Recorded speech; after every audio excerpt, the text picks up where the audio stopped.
everyone! It's me again. Share na pod. So, i-share lang nako sa inyo. Naanapod ko'y gift sa ako ang amo, aka husband. So, hilig dyan siya mag-surprise ang ako ang amo. Pero, ang butag unsa ni nasa box. Dako siya na box. So, kanya. Naapoy isa sa Trader Joe na bag. Hindi na kumabrihan kay tali niya. So, unahon na tuog abri ang box. Okay? So, excited unsa ni kay actually takuan pa ni naabot last week. Pero wa pa na ko nabrihan kay na busy. Kay di ba nagbakasyon ni sa spring break. So, pag uli na mo gikan sa spring break na ana ni siya. So, oh, lala. Lisod abrihan.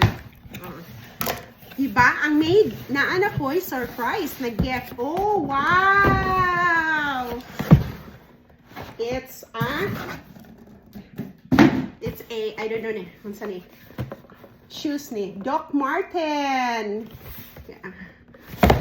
Paborito na ko ang Doc Marten kay. Oh, wow! Boots. Oh, lala, look. Blue. Wow. Nice ang iyahang color. Dako kaayo kay dako og TL si Tarshare. Size 9 ang ako ang TL.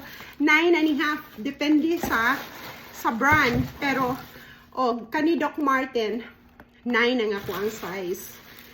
So, yes. Ato, ano ni siya. Di na ko kahibaw sa pagbutang. Okay, ibalik na pagbutang din, ha? Okay. So, diha na to na ibutang. Onya, ato anang, abrihan ang, yay! Ang Trader Joe na bag. So, amo to ganun na famous ning Trader Joe na bag kay katong nami sa DC, sa Washington DC.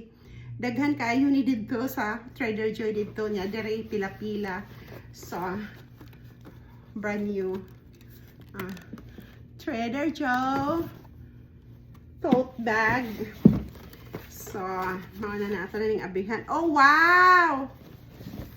Perfume. Oh. Wow. Marc Jacob, the new one. Bago ni siya.